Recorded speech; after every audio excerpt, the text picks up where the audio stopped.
Thank you for joining with me. We are in A Course in Miracles. This is the combined volume by the Foundation for Inner Peace. Thank you for joining with me for section 4 of chapter 26, the transition.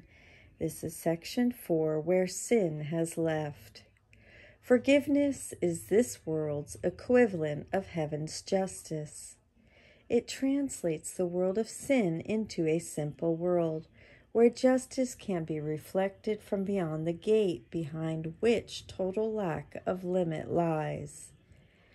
Nothing in boundless love could need forgiveness, and what is charity within the world gives way to simple justice past the gate that opens into heaven. No one forgives unless he has believed in sin and still believes that he has much to be forgiven. Forgiveness thus becomes the means by which he learns he has done nothing to forgive. Forgiveness always rests upon the one who offers it until he sees himself as needing it no more. And thus is he returned to his real function of creating, which his forgiveness, offers him again. Forgiveness turns the world of sin into a world of glory, wonderful to see. Each flower shines in light, and every bird sings of the joy of heaven. There is no sadness, and there is no parting here, for everything is totally forgiven. And what has been forgiven must join, for nothing stands between to keep them separate and apart. The sinless must perceive that they are one, for nothing stands between to push the other off, and in the space that sin left vacant do they join as one. In gladness, recognizing what is part of them has not been kept apart and separate.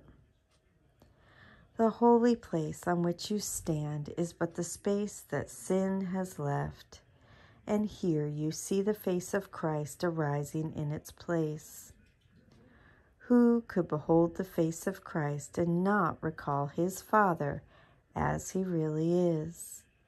Who could fear love and stand upon the ground where sin has left a place for heaven's altar to rise and tower far above the world and reach beyond the universe to touch the heart of all creation? What is heaven is but a song of gratitude and love and praise by everything created to the source of its creation. The holiest of altars is set where once sin was believed to be, and here does every light of heaven come to be rekindled and increased in joy. For here is what was lost restored to them, and all their radiance made whole again.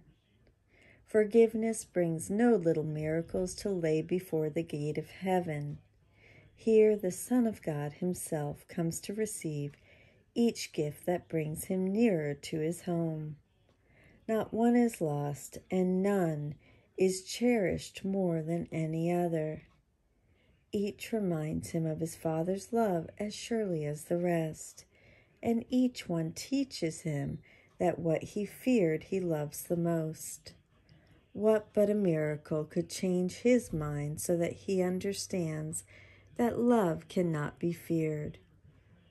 What other miracle is there but this, and what else need there be to make the space between you disappear? Where sin once was perceived will rise a world that will become an altar to the truth, and you will join with the lights of heaven there and sing their song of gratitude and praise. And as they come to you to be complete, so will you go with them. For no one hears the song of heaven and remains without a voice that adds its power to the song and makes it sweeter still. And each one joins the singing at the altar that was raised within the tiny spot that sin proclaimed to be its own. And what was tiny then has soared into a magnitude of song in which the universe has joined with but a single voice. This tiny spot of sin that stands between you and your brother still is holding back the happy opening of heaven's gate. How little is the hindrance that withholds the wealth of heaven from you, and how great will be the joy in heaven when you join the mighty chorus to the love of God. I'm going to repeat that. How little is the hindrance that withholds the wealth of heaven from you, and how great will be the joy in heaven when you join the almighty chorus to the love of God. And so it is. I love you. Thank you so much for joining with me. Section 4 of chapter 26, Where Sin Has Left.